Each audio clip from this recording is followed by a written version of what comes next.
22,000 जिंदगियां इस वक्त भी मुसीबत में है। लगातार बर्बादी का आलम पसरा हुआ है। तबाही के बाद लोगों को घरों पर पहुंचाने की जो कोशिश है वो काफी हद तक रंग ला रही है, लेकिन अभी भी तमाम मुश्किलें हैं। राहत काम में मौसम की रुकावट है, बारिश है, जिसकी वजह से अब तमाम दिक्कतें आ रही हैं।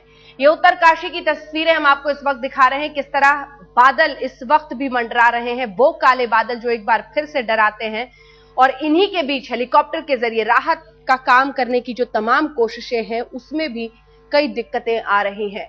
और इसीलिए कई बार ऐसा लगता है कि जो राहत कार्य है वो अगर बुरी तरह से प्रभावित होगा तो अभी भी अटकी हुई है लगभग 22,000 जिंदगियां। उन सबको सुरक्षित जगहों पर पहुंचाने की सबसे बड़ी चुनौती इस वक्त भी सामने खड़ी दिखाई देती है। मौसम का मिजाज और उसकी जो आने वाले वक्त में जिस तरह का उसका रुख रहता है वो सबसे महत्वपूर्ण है। काले बादल देखकर तमाम लोग वहां फिर से सिहर जाते हैं, क्योंकि वही 16, 17, 18, 19 तारीख के दिन याद आते हैं।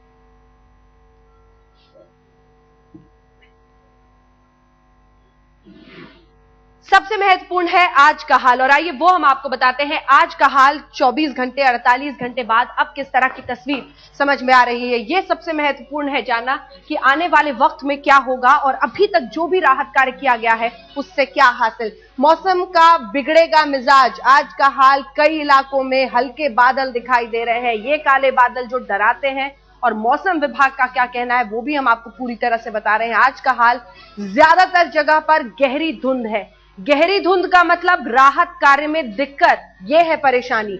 आज का हाल कुछ इलाकों में तेज बारिश हो सकती है। जिन इलाकों में एक बार फिर से तेज बारिश होगी, आप सोचिए वहां के लोग कितने ज्यादा डरे हुए होंगे, क्योंकि राहत कार्य में यही तो वो दिक्कतें हैं जो परेशान करती हैं। 24 घंटे बाद क्या होगा ये महत्वपूर्ण है। ज्यादातर इलाकों में गहरे बादल हो सकते हैं, यानी ये एक दिन बहुत महत्वपूर्ण है। जितना काम हो सकता है उसे करना होगा। धुंध होगी और भी ज्यादा गहरी, राहत कार्य होगा और भी मुश्किल। इसीलिए ये 24 घंटे सबसे महत्वपूर्ण है। जितना कुछ अभी किया जा सकता है करना होगा। कई इलाकों में तेज बारिश होगी, तेज बारिश यानी कई इलाकों में तो पूरी तरह से राहत कार्य ठप। तो ये है 24 घंटे आपके पास, जितना काम किया जा सकता है, जितने कोऑर्डिनेशन के जरिए किया जा सकता है वो महत्वपूर्ण है। अब आपको 48 घंटे यानी 2 दिन बाद भी क्या होगा ये बता दें, क्योंकि जितने भी लोग फंसे हैं, उनके घर वाले हैं, रिश्तेदार हैं, उनकी अभी नजरें इसी पर अटकी हुई है। घने बादल छाए रहेंगे, कई जगहों पर बारिश होगी, कई जगहों पर एक बार फिर से धुंध का साया रहेगा, विजिबिलिटी में जबरदस्त कमी होगी धुंध की वजह से। तो ये तमाम दिक्कतें हैं जो आएंगी, और इसीलिए बार बार कहा जा रहा है कि इन्हीं 24 घंटे में जो जो करना है जल्दी कीजिए। डेडलाइन बहुत कम है, वक्त निकला जा रहा है। जितने लोगों को जो फंसे हुए हैं उन सबको बचाना बहुत जरूरी है। सिद्धार्थ हमारे सहयोगी हमारे साथ इस वक्त न्यूज रूम से सीधे जुड़ रहे हैं, उनसे बातचीत करेंगे और उनसे ये सवाल जानने की कोशिश सिद्धार्थ आपके जरिए कि जो लगातार राहत का कार्य चल रहा है उसमें दिक्कतें आ रही हैं, सबकी नजरें इस वक्त मौसम पर है। मौसम का मिजाज क्या कहता है, क्या क्या होगा आने वाले दिन में, क्योंकि वक्त अब कम बचा है, जल्दी करना होगा काम।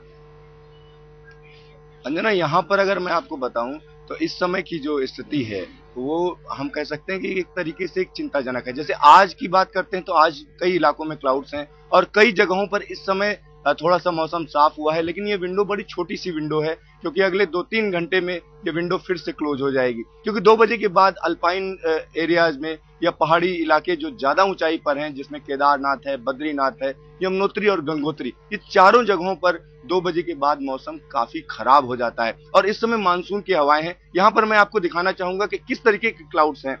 जैसा कि मैं आपको बताना चाहता हूँ कि इस मैप के जरिए मैं आपको समझाना चाहता हूँ कि वहां पर किस तरीके के क्लाउड्स हैं। तो अभी की अगर हम बात करते हैं तो उत्तराखंड में इस समय अच्छे खासे क्लाउड छाए हुए हैं, और ये जो क्लाउड पैच है काफी तेजी से आगे बढ़ रहा है, और यहाँ अलग अलग जगहों के लिए चेतावनी दी गई है। जैसे अगर हेमकुंड साहिब की बात करें तो हेमकुंड साहिब में partly cloudy sky with possibility of light rain. ये जब कहा जाता है तो इसका मतलब ये होता है कि बादल होंगे, और साथ ही साथ 2 बजे के बाद मौसम खराब होगा। 25 तारीख के लिए यहाँ पर कोई वार्निंग नहीं है, नील है, और 26 के लिए भी वार्निंग नहीं है, थंडर शावर्स हैं। और आगे जब चलते हैं तो 28 तारीख के लिए यहाँ पर हेमकुंड साहिब के लिए वार्निंग है। 3 से 6 सेंटीमीटर की बारिश बताई जा रही है 28 तारीख को। और दूसरी जगहों की बात करते हैं, जैसे बद्रीनाथ में भी इस समय क्लाउड्स होंगे और साथ ही साथ हल्की बारिश होने की संभावना 25-26 तारीख तक जाहिर की जा रही है। लेकिन बद्रीनाथ में भी जो सबसे ज्यादा खराब मौसम होगा वो 27 तारीख को होगा। 3 से 6 सेंटीमीटर यहाँ पर बारिश होने की संभावना जताई जा रही है। और अब बात करते हैं उन इलाकों की जो ज्यादा खतरनाक हैं, जैसे केदारनाथ, जहां सबसे ज्यादा तबाही का खेल हुआ है। तो आज 23 तारीख है, यहाँ पर वार्निंग तो नील दिखाई जा रही है, लेकिन पार्टली क्लाउडी स्काई है, यानी धुंध होगी, क्योंकि 2 बजे के बाद सुबह धुंध थी और 2 बजे के बाद यहाँ पर धुंध बढ़ जाएगी। यानी धुंध जब हम बोलते हैं तो धुंध क्लाउड ही होते हैं, और यहाँ पर क्लाउड बढ़ेंगे और हल्की बारिश होगी।